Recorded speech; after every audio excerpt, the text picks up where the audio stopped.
Allez encore pousser encore parce que lui est trop. Non, Ah, lui, il est extraordinaire. faites très attention. On doit compter. Voilà. Sinon, quand les chaises vont pousser, Ça va? Oui, Ça va maintenant? Oui, c'est l'ancien, donc faites attention à vos gestes dès maintenant. Mais quand il est caché, est-ce qu'il peut se mettre? il n'a qu'à passer là. Là, il sort. Il sort. Il est dedans, en fait. Il est Sinon, dedans. il y a une place là. Hein. Non, c'est bon. C'est bon? C'est lancé. Bon, on commence. On voit place quoi ici? D'accord. À 3, hein. On a déjà lancé. On a lancé. On ne peut pas couper. 1, 2, 3.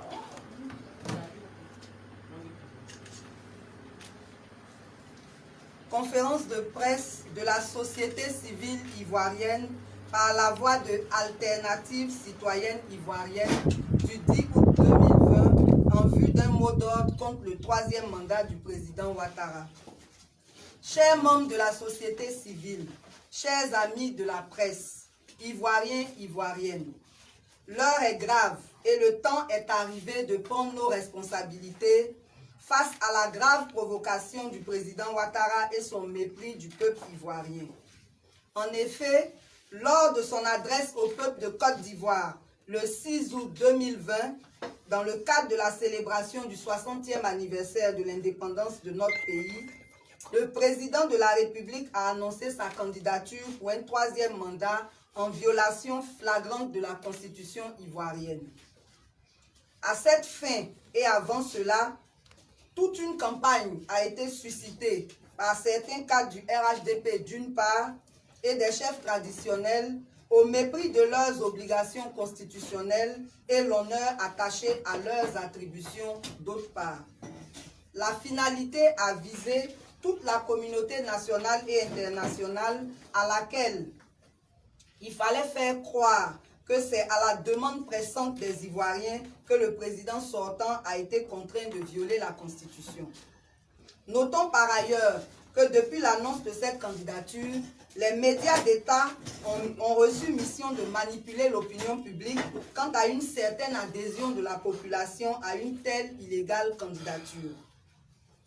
Il faut en outre insister sur le fait que si les cadres du RHDP et leurs ouailles ne sauraient arithmétiquement agir au nom de tout le peuple ivoirien, alors surtout il est dorénavant établi que le RHDP ne se limite qu'au seul RDR.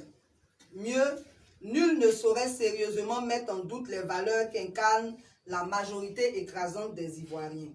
Sur cette base, nous nous sentons en droit d'attirer instamment l'attention de M. Ouattara sur le fait qu'avant lui, la Côte d'Ivoire, notre pays, a été brillamment administrée par des présidents et qu'après son départ du pouvoir à l'issue des présidentielles de 2020 à venir, auxquelles il est inéligible, la Côte d'Ivoire sera gouvernée.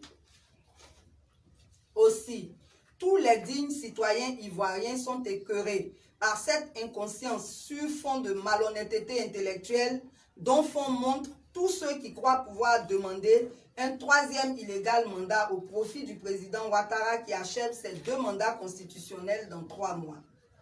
Comme cela relève de l'évidence, non seulement la Constitution ivoirienne n'autorise plus une autre candidature de M. Ouattara du fait de cette limitation, mais en regard des engagements solennels pris par lui-même de ne pas se porter candidat conformément aux dispositions de sa propre Constitution de 2016, il a achevé de démontrer qu'il n'est pas un homme de parole. Dès lors, le peuple de Côte d'Ivoire, nous savons que dans ta grande diversité, tu n'es pas d'accord avec cette volonté du chef de l'État de violer délibérément ta Constitution dans le seul but de s'accrocher au pouvoir. L'histoire est malheureusement très têtue. N'est-ce pas le même Ouattara qui hier accusait le président Laurent Gbagbo de vouloir s'accrocher au pouvoir? Qu'est-ce qui motive donc les agissements actuels de M. Ouattara en dehors d'une volonté manifeste de braquer le pouvoir d'État? Peut-on se livrer à de telles actions lorsqu'on respecte un peuple et qu'on jouit d'une conscience saine? Peuple de Côte d'Ivoire, il te revient de montrer que tu es le titulaire du pouvoir d'État et que c'est toi qui le transfères à qui tu veux.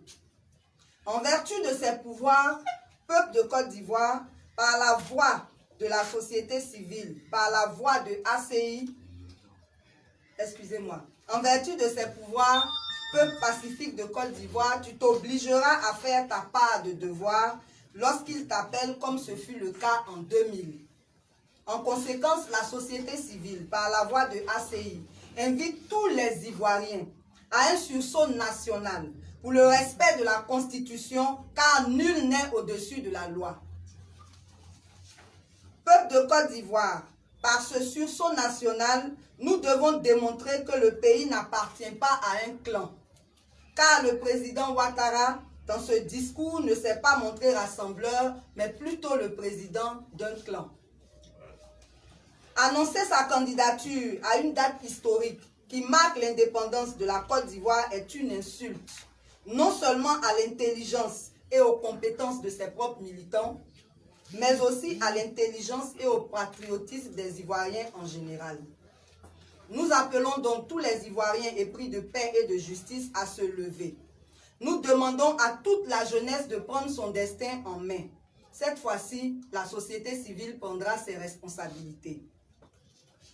Nous annulons par conséquent notre rendez-vous du 14 août pour inviter le jeudi 13 août prochain à organiser dans tout le pays des marches éclatées contre ce troisième mandat qui viole la Constitution. C'est notre droit selon l'article 20 de notre Constitution et nous allons l'exercer. Ivoiriens, Ivoiriennes, peuple de Côte d'Ivoire, où que tu sois, lève-toi avec nous pour dire non à ce troisième mandat illégal pour ainsi libérer ton pays de la dictature. Peuple de Côte d'Ivoire, ton destin est entre tes mains. Tu manifestes pacifiquement pour libérer ton pays de la dictature où tu l'as subi et tu seras complice du recul démocratique croissant tout en compromettant l'avenir de la jeunesse. Femmes de Côte d'Ivoire, hommes de Côte d'Ivoire, jeunes de Côte d'Ivoire, nous devons répondre à ce rendez-vous de l'histoire de notre pays dans l'honneur, la dignité et la ténacité, car nous ne sortirons pas des rues avant d'avoir obtenu le respect de la Constitution. Nous savons qu'on nous opposera la violence et la mort, mais nous n'avons pas le droit de céder à la lâcheté. Nous devons prouver que les Ivoiriens sont fiers en assumant nos convictions dans la vérité. La vérité, c'est que le président Ouattara, après 2 mandats, sans avoir réussi à réconcilier les Ivoiriens, veut s'accrocher au pouvoir pour continuer à nous faire du mal. Les Ivoiriens ont besoin de réconciliation et de paix. La vérité, c'est que tous les Ivoiriens sont fatigués et ils ne veulent plus de lui. Parce que non seulement c'est un perpétuel violeur de la Constitution, donc un dictateur, mais il est également à la base de toutes nos souffrances. Nous avons le droit de choisir nos dirigeants et nous voulons le faire dans le strict respect de la Constitution. Le peuple de Côte d'Ivoire est fatigué des intrigues et des méchancetés orchestrées par M. Ouattara au sommet de l'État. Notre combat est pacifique et légal. C'est pour cela que nous le menons ouvertement et que nous avons écrit au ministre de l'Intérieur et celui de la Sécurité pour leur communiquer notre programme, afin qu'ils prennent leurs dispositions pour nous encadrer. Nous ne devrions donc pas être accusés d'inciter au soulèvement ou de mener des activités subversives. Nous le disons parce que des insinuations de cette nature nous sont déjà parvenues. Les partisans du viol de la Constitution présents sur les réseaux sociaux ont commencé à menacer de semer des troubles. Nous ne nous laisserons pas intimider. Nous demandons au peuple de Côte d'Ivoire, avec les mains nues, de ne céder à aucune provocation et de neutraliser tous ceux qui se livreraient à des actes de vandalisme pour les remettre aux autorités. Soyez donc très vigilants et que chacun soit le gardien de son voisin. Par rapport aux 2 points ci-dessus, nous interpellons le procureur de la République sur la nécessité du respect strict de la loi, car nous sommes dans nos droits. Nous interpellons également les forces de l'ordre sur leurs obligations de neutralité. Leur devoir consistant à assurer la protection de tous les citoyens, parmi lesquels ils ont des parents. Au-delà de cela, leur rôle est de protéger les populations plutôt que d'être des bourreaux. Nous voulons prendre ici et maintenant toutes les chancelleries à témoin et interpeller les représentants des regroupements sous-régionaux.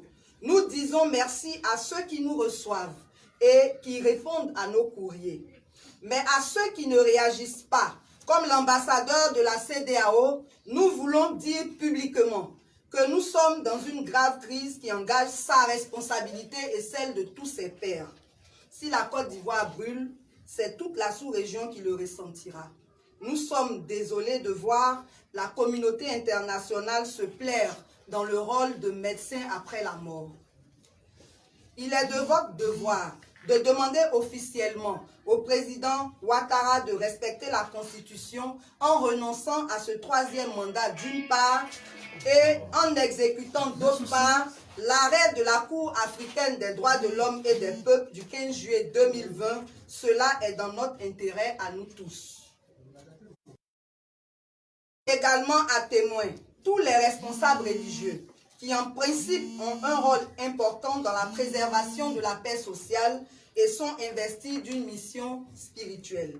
Outre les courriers qui sont en cours de distribution, nous les informons de ce que nous projetons et espérons que chacun prendra ses responsabilités en faisant en sorte que tout rentre dans l'ordre. Rendez-vous donc dans toutes les rues du pays le jeudi 13 août pour démontrer la volonté du peuple ivoirien contre ce troisième mandat, contre la volonté du président Ouattara de s'accrocher au pouvoir. Fiers Ivoiriens, le pays nous appelle. Manifestons dans tous les recoins du pays pour le respect de la Constitution.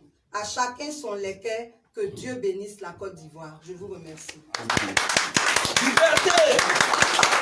Liberté!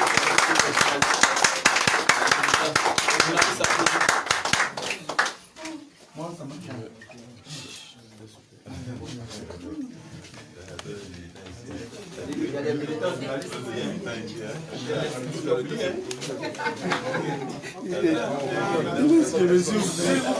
Chers journalistes, on vous permet de poser quelques questions s'il y a des incompréhensions dans la conférence. Elle a fini, elle n'a qu'à faire son dernier mot. C'est fini? Ok, donc on bouge.